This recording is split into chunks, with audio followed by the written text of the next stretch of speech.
years, Ugandan livestock farmers have had challenges with ticks affecting their animals. And for many years, they have used different medicinal solutions to fight off these ticks. However, they've had a sigh of relief, especially with the development of a new vaccine, an anti-tick vaccine. Today on the interview show, I host someone behind the development of the anti-tick vaccine. My name is Isaac Akugizibwe, and this is the interview show on Science Television Network, STN. My guest today is Dr. Margaret Saimo-Kahwa, the brain behind the development of the anti-tick vaccine. Briefly, Dr. Margaret Saimo-Kahwa is a senior lecturer at Makerere University in the College of Veterinary Medicine, Animal Resources and Biosecurity, also known as COVAP. She joins us now to talk about everything to do with the anti-tick vaccine. First of all, Dr. Margaret, how are you doing? Fine. Tell us about the anti-tick vaccine. The anti-tick vaccine, it is a vaccine, though not like the normal vaccines, because this one, you inject it, you inject a protein from the ticks. We take proteins from the ticks, and then we are going to inject them into the animals, that is the cattle, and then the cattle are going to develop antibodies against this protein. And since this protein comes from the tick, that means when the tick will be feeding on the animal, it is going to take in the blood. So this blood will contain the antibodies, and these antibodies, they are going to work. Actually, they are going inside the tick. That means they are going to fight the protein that is found in the tick.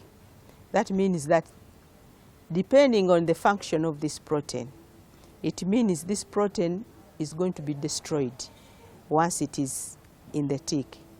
And once it is destroyed, it means that that tick will not function because that protein will have been destroyed.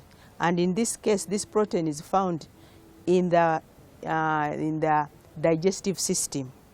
That means that the digestive system of the tick is going to be destroyed.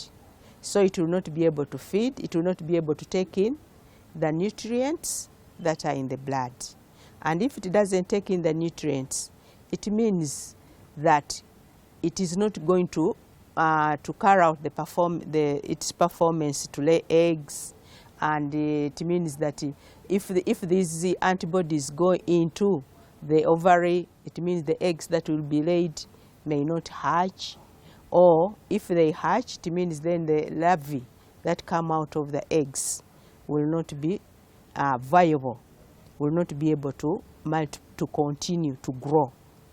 And then this tick, because it destroys the digestive system, that means the tick will die, can easily die without even laying the eggs. So that is how this is the anti-tick vaccine. It is against the ticks. When did you start the work on this vaccine? The work started quite early, maybe in 2005, because it was an offshoot from my PhD. When I went to do my PhD, I worked on one of these proteins that are found in the ticks. And I saw that this protein was good to be used as a vaccine. And since there was a vaccine originally, which had been developed in Australia, which was working against ticks. And this protein which I was working with, it was a sister of the other protein, though from a different tick.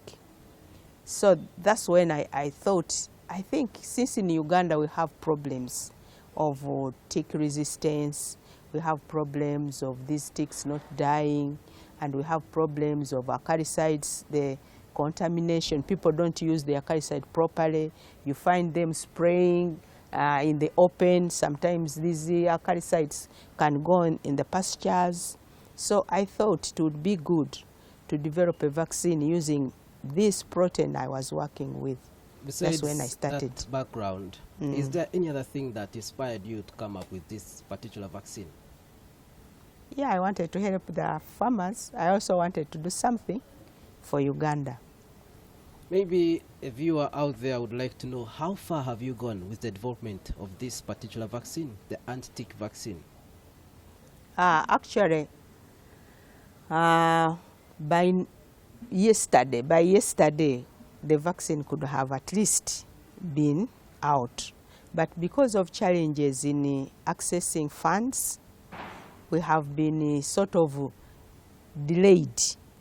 But otherwise, since now, the funds have been released this financial year, because last financial year we got no funds, though we were allocated, but they took long to come out. But this financial year, we are going to get the funds.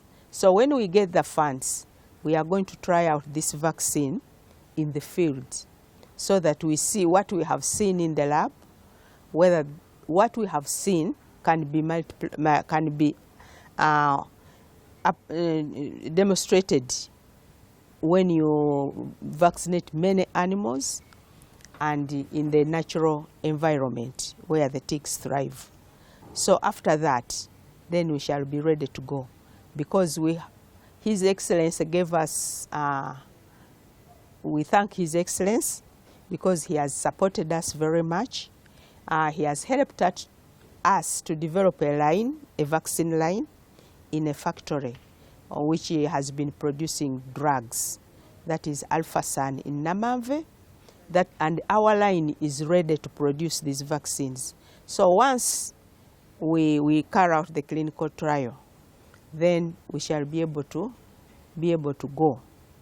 So maybe give it maybe by the end of this year, we should be able to know how this vaccine is performing in the clinical trial. Now, in the laboratory trial, how effective is it? In the laboratory trial, we have found it very effective because it has caused deaths. It has caused the deaths before laying the eggs.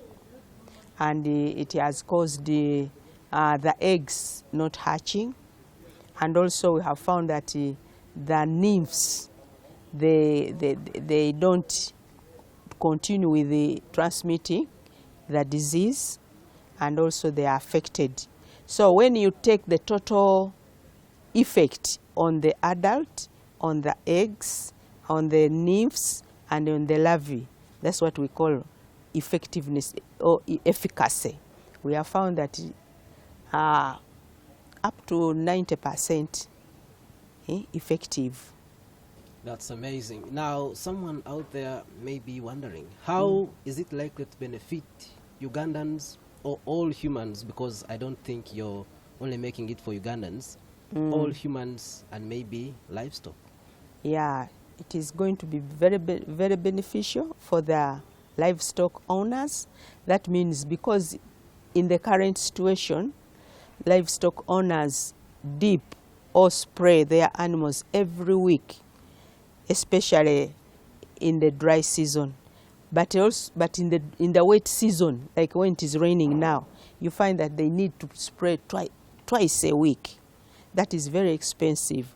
But if they use this vaccine, you'll find that with the time, they may be able to spray maybe once every 6 months, which I think is going to be very beneficial to the farmers.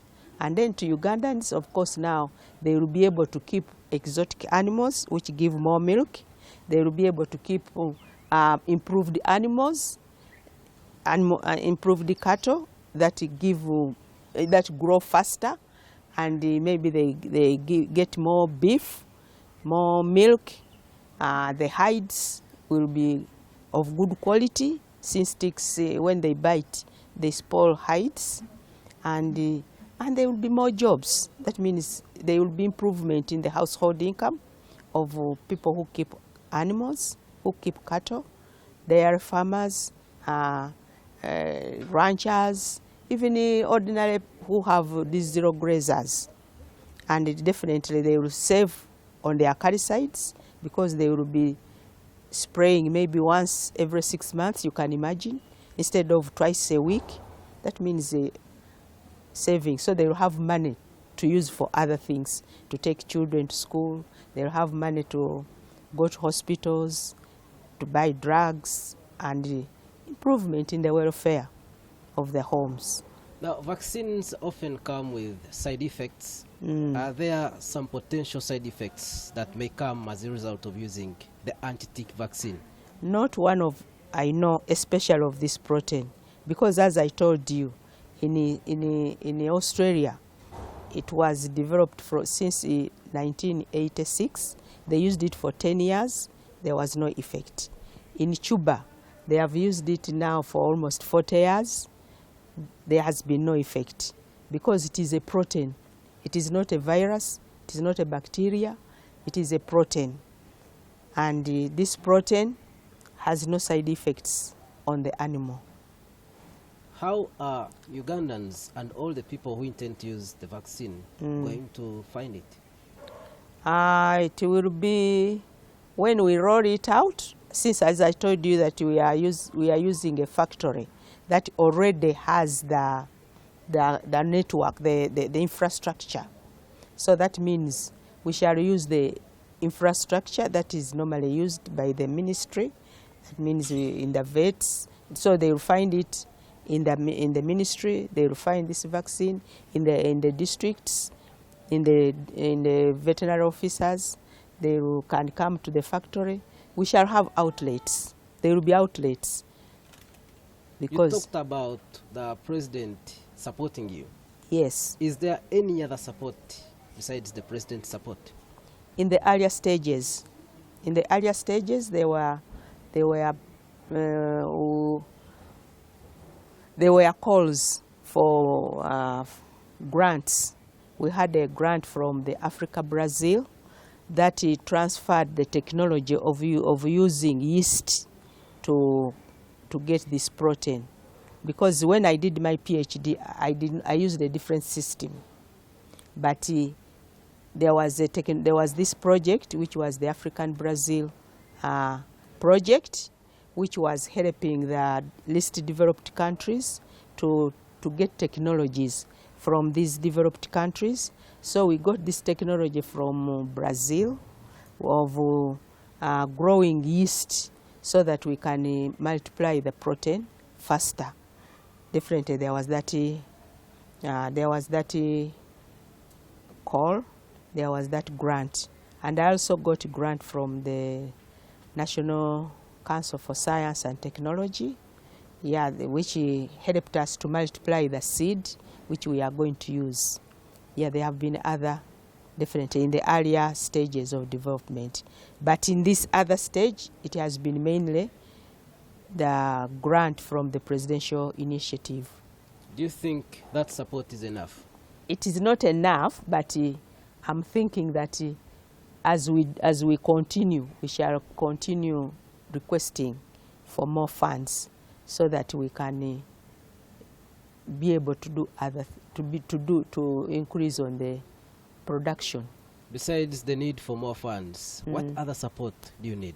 We need the human capital, because as far as the vaccine production and development in Uganda is concerned, the skills are not there. So we need the consultants. We have to get consultants from outside to help us develop these skills. Definitely we need the human resource, expertise, because expertise in that area is not there. Besides that lack of expertise, what are other challenges that you faced in the process of developing this anti-tick vaccine? I've faced the challenges of funds, access to funds, delays in the bringing these funds, transfer of funds, bureaucracy, institutional bureaucracies, and of course we have challenges of equipment, regulatory, and definitely, and I wouldn't say policy, but something to do with the governance, because right now we don't have the law on biotechnology. Something is not yet has not been passed, so people think this is a GMO, this is a what, those things. So we have these challenges. Okay.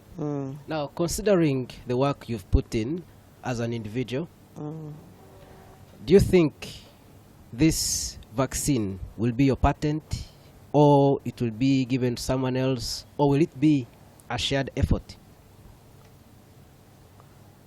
Actually, it should have been my patent, but when you are in an institution, it claims it. So I may have a problem there, because the institution will say, oh, you have been sitting here. And by the way, I'm already retired. So what I've been working on has been my effort. So it should be my patent. All right. Now tell us about the uptake of veterinary students at Makerere University. The uptake, I think it is quite okay. If they could provide materials, teaching materials to them, because the uptake is fine, but the challenge is the teaching materials.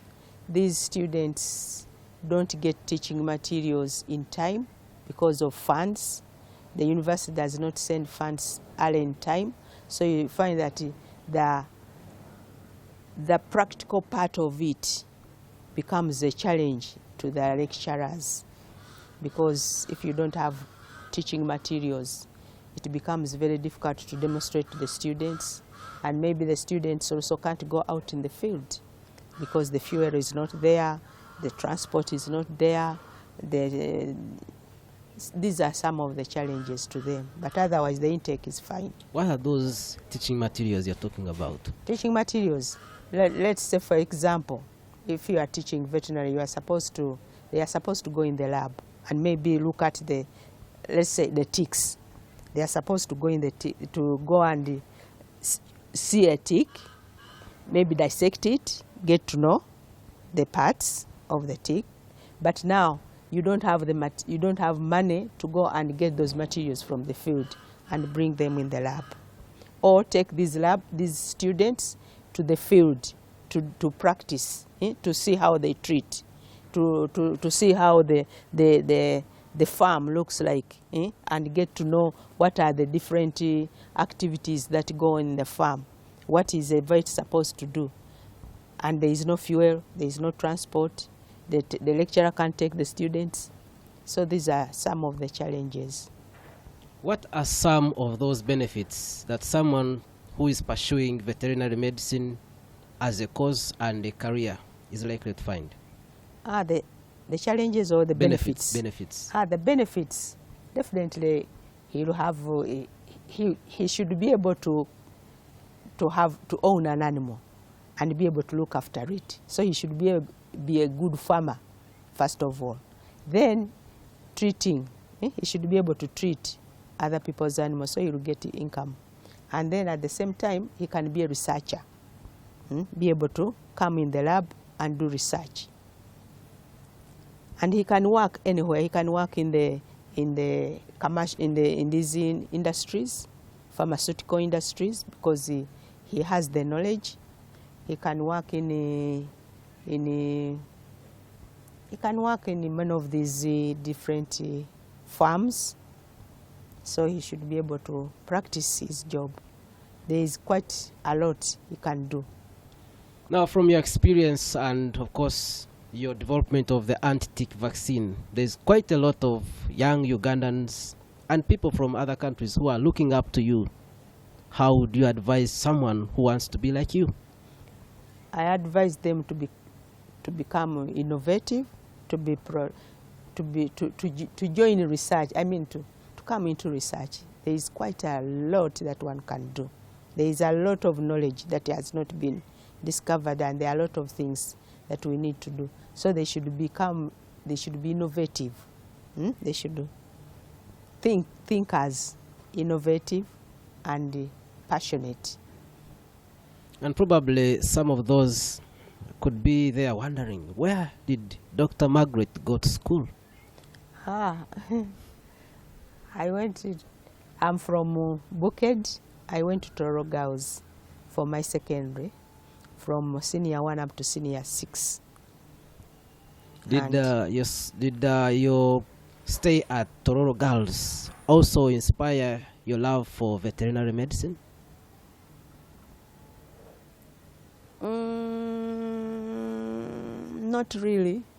Not really, but I used to like animals as a child. So definitely I had love for animals. And when we were making choices, I thought I should go for medicine, the human medicine. But when I thought of being in the hospital, I thought I didn't want to look at these people who are sick. They would make me miserable. But then I liked going out in the field. I used to like being in the field, moving from one place to another. So I thought veterinary would be a better choice for me. And I thought I would be posted to the field. Then I would have a chance to move from one home to another, because animals are in the field. That's why I joined veterinary instead of human medicine. Now, as we come to the end of this interview, do you have any words for our viewer out there? I encourage the parents to take their children, and I encourage the teachers to encourage people to do veterinary medicine, because most times they think that veterinary medicine is very tough. No, it's just like any other course. And I encourage girls to take up veterinary medicine. Let them not listen to those that tell them that it is for men, it is tough, a woman cannot fight. They think that you are going to fight with a cow. No, they should take it up. It is a good profession. It has a lot of outlets. You can do very many other things when you take veterinary medicine. And I also encourage the youths to have passion for research, those that are in science. And I encourage youths to take up science, because that's the way forward. At the same time, to become innovative, to become active, to become the engine, so that they can be able to take up their profession with the interest. Dr. Margaret Saimo-Kahwa, thank you so much for honoring our invite and allowing to talk to us. Thank you very much for inviting you and having interest in my research, in the research that I've been carrying out. We wish you all the best. And for you who is watching us here on Science Television Network, STN, with me, Isaac Akugizibwe. And our guest today has been Dr. Margaret Saimo-Kahwa, the brain behind the development of the anti-tick vaccine.